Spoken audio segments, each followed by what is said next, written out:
আচ্ছা দেখো আমরা কোশ্চেনটা পড়ি, প্রত্যেকে বই মিলাবো, ঠিক আছে? কি বলছে?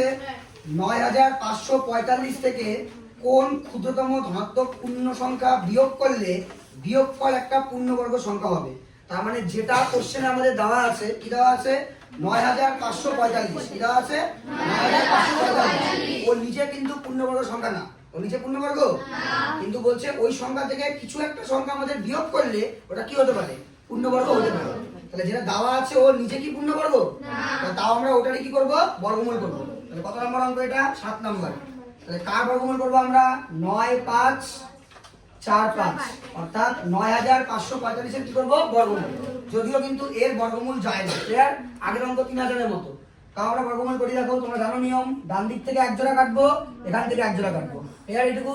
তাহলে বলো তো কি আনতে হবে আমাদের? হয় 95 আনতে হবে, না 95 থেকে কম আনতে হবে। তো আমি বুদ্ধি করে এখানে 9 লিখি আর 9 দিয়ে গুণ করি। 9 9 81। কারণ 10 লিখলে কি হতো? 10 10 এ 100, 95 থেকে বেশি হয়ে যেত। তো 9 লেখাই ঠিক আছে। তো 9 লিখলাম, 9 দিয়ে গুণ করব। 9 9 81। তাহলে 95 থেকে 81 বাদ দিই, 5 এর থেকে 1 গেলে কত? 4, আর 9 এর থেকে 8 গেলে কত হবে? 1। তাহলে বিয়োগ করলে কত বলা হলো? 14। তারপর আমরা জানি এখানে একটা দাগ দিব।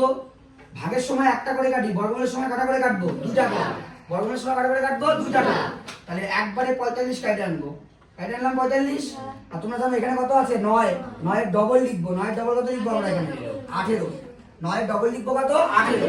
এবার এখানে এমন একটা সংখ্যা লিখবো, ওটাকে ওটা দিয়ে গুণ করতে হবে যাতে কত আসে?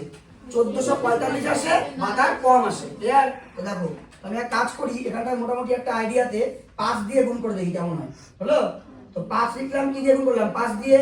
5 5 25 এর 5 আর এটা কত? 2। আমি ডাইরেক্ট করি। 5 8 90 আর 2 কত? 92। অনেক কম আসে না? তাহলে 5 লিখলে হবে না, কি লিখতে হবে? বেশি লিখি আমরা। মোটামুটি না 6 লিখলেও কম হয়ে যাবে, মোটামুটি 7 লিখে দেখি একবার। 7 লিখে দেখি। 7 7 49 এর 9। 7 7 49 এর 9 হাতে কত? 4। 4 7 8 7 4 32 এর 2 হাতে 3।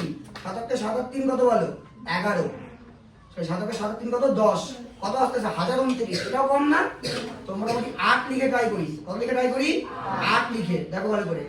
8 লিখবো, 8 দিয়ে কিন্তু গুণ করবো, জানি তো আমরা। 9 এর ডবল লিখবো কত? 18। আর 8 লিখবো, কি দিয়ে গুণ করবো? 8 দিয়ে। আমরা 6 দিয়ে গুণ করলাম, 7 দিয়ে গুণ করলাম, দেখলাম ছোট হয়ে যাচ্ছে, তাহলে কি দিয়ে গুণ করবো আমরা? 8 দিয়ে। তাহলে 8 8 64 4 হাতে কত? 6। 8 8 64 4 হাতে 6। 8 8 64 আর 6 কত? 70 এর 0 হাতে 7। 8 8 আর 7 কত?